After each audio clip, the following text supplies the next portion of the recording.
Hello, good morning student. आज हम अपने बीएड फर्स्ट ईयर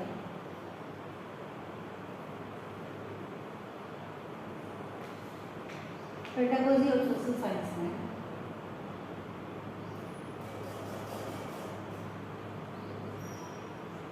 आज का हमारा प्रकरण है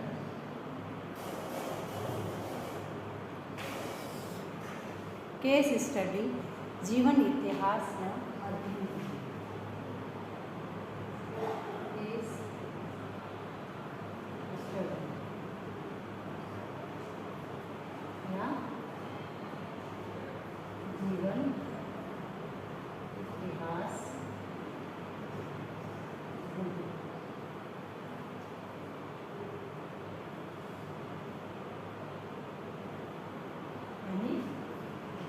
ये जो केस स्टडी है या जीवन इतिहास विधि है, इसके अंतर्गत किसी भी बालक या विद्यार्थी की जो उपलब्धियां है, जो अचीवमेंट है, जो उसके जीवन से संबंधित इतिहास है, उसके बारे में अध्ययन किया जाता है।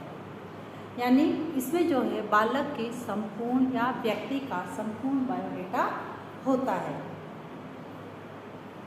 जैसे पीवी यंग के अनुसार उन्होंने ये कहा है, पीवी यंग उन्होंने ये कहा है कि जीवन इतिहास किसी एक सामाजिक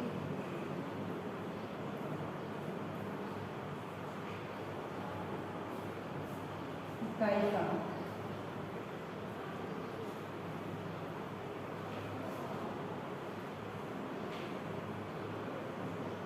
चाहे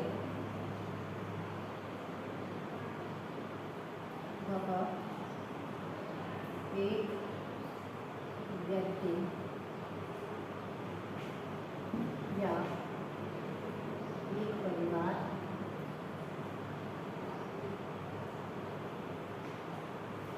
संस्था,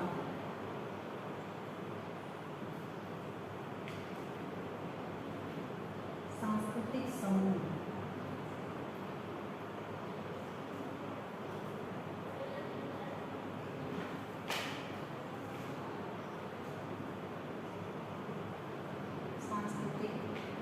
समूह अथवा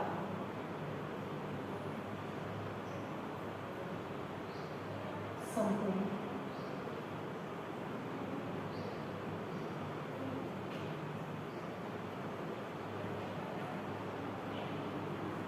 समुदाय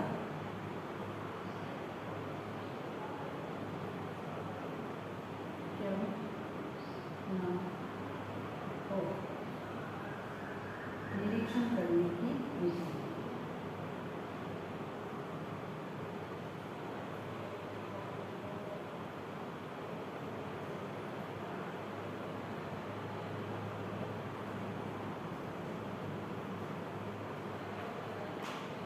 फिर है क्रो एंड क्रो। क्रो के अनुसार जीवन इतिहास विधि का मुख्य उद्देश्य किसी कारण का निदान करना है।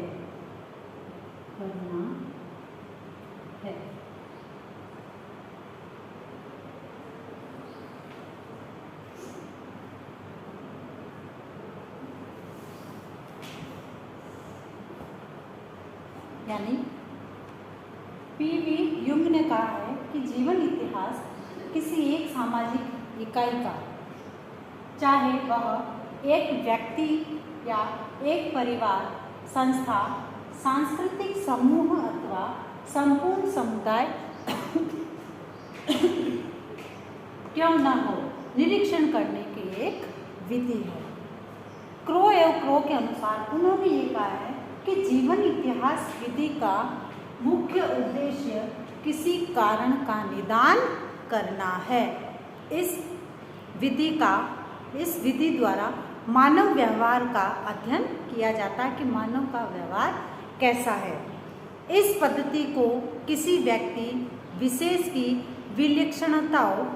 विलक्षणताओं को समझने के लिए उसके व्यक्तिगत इतिहास और उसके कुटुंब, यानी उसका व्यक्तिगत इतिहास और उसके कुटुंब या परिवार के इतिहास का अध्ययन किया जाता है।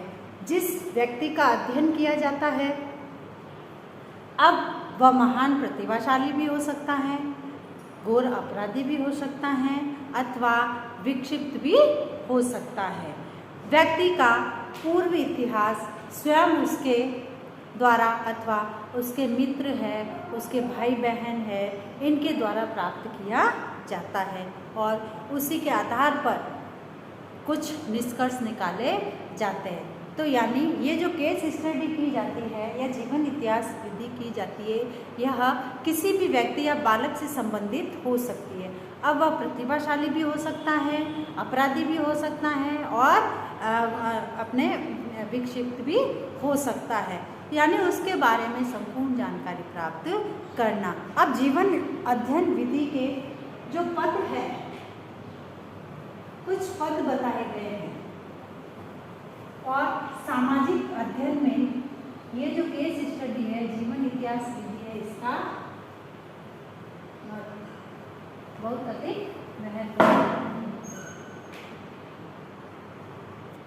अब है इसके पद के अंतर्गत केस स्टडी में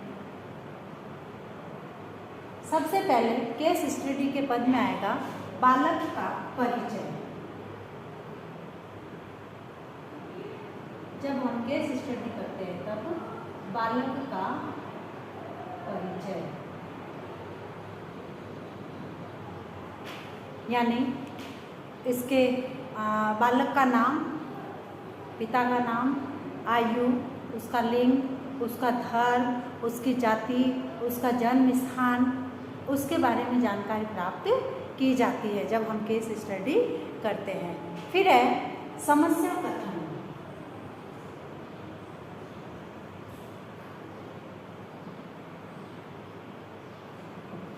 दूसरा जो पद है इसका समस्या कथन, यानी इसमें शिकायत का स्वरूप लिखा जाता है। समस्या कथन में शिकायत का स्वरूप लिखा जाता है जिस समस्या का निदान करना है। उसके बाद तीसरा आता है स्वास्थ्य इतिहास।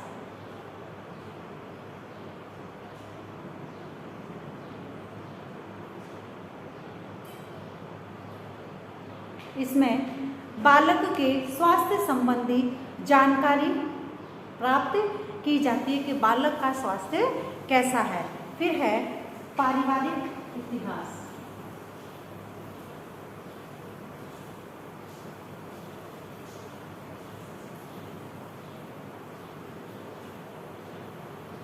पारिवारिक इतिहास, अब पारिवारिक इतिहास में इसमें पिता का नाम, उनका व्यवसाय, परिवार में उसके जो आय के स्रोत है, वह आय के स्रोत आएंगे, उनकी जो कुल मासिक आय है कि जो मासिक आय कितनी है, कितना कमाते हैं, और उस आय पर घर के कितने सदस्य हैं जो उस पर आश्रित है, सदस्यों की संख्या, और प्रत्येक जितने भी सदस्य हैं उनकी आयु, तथा परिवार का स्वरूप कैसा है, संयुक्त परिवार है या एकल परिवार है, इन सब की जानकारी इसके अंतर्गत आती है।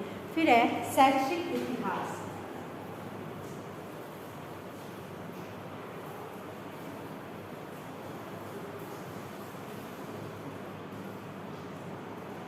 इसमें सबकी शैक्षिक योग्यता की जानकारी ली जाती है। बालक के कुछ वर्षों का शैक्षिक इतिहास इसका शैक्षिक इतिहास इकट्ठा किया जाता है कि बालक ने कुछ वर्षों में क्या क्या अचीव किया है और किस विषय में अच्छा रहा है, किस में कमज़ोर रहा है, उसके बारे में जानकारी प्राप्त की जाती है। फिर है कार्य इतिहास।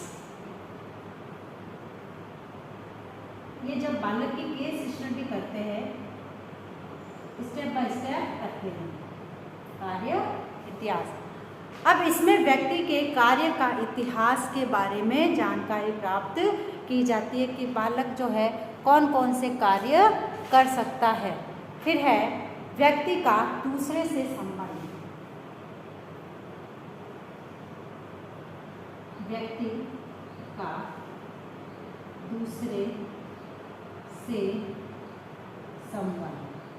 अब जो बालक जो है उसका अपने मित्रों के साथ, अपने परिवार के साथ, अपने रिश्तेदारों के साथ, अपने आस पड़ोसियों के साथ किस प्रकार का उसका संबंध है।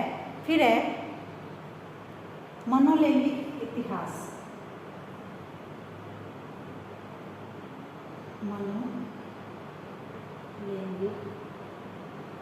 इतिहास। अब जो है इसमें बालक की जो यौन आदतें होती हैं उसके बारे में जानकारी प्राप्त की जाती है। फिर लास्ट में आता है व्यक्तित्व संबंधी विशेषताएं। व्यक्तित्व संबंधी विशेषताएं।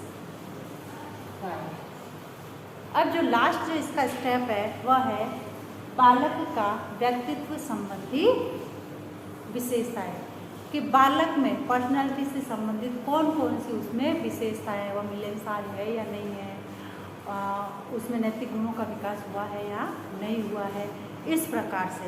तो इस प्रकार से जब बालक की केस स्टडी या किसी भी व्यक्ति की केस स्टडी की जाती है तो उसमें इन सब पद या स्टेप को लेकर उसकी केस स्टडी की जाती है, जिससे कि बालक के बारे में हमें संपूर्ण जानकारी प्राप्त हो सकती है। अब है आज का आपका गृह कार्य।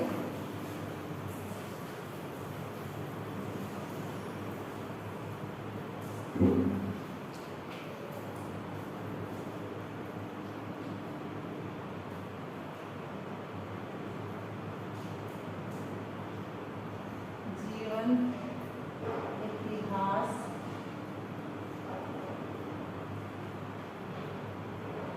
विधि को परिभाषित करते हुए इसके पद निकालेंगे। अब एक विशेष बात, जैसे कि हम सभी जानते हैं कि वर्तमान में कोरोना जैसी महामारी भयंकर रूप से फैल रही है तथा इसे बचाव हेतु हमें कुछ उपाय करने हैं। हाथों को सैनिटाइज करना, मुंह पर मास्क लगाना, सोशल डिस्टेंस का ध्यान रखना। बी स्टैंड, बी स्ट्रॉन्ग, स्वस्थ रहे, सुरक्षित रहे। धन्यवाद।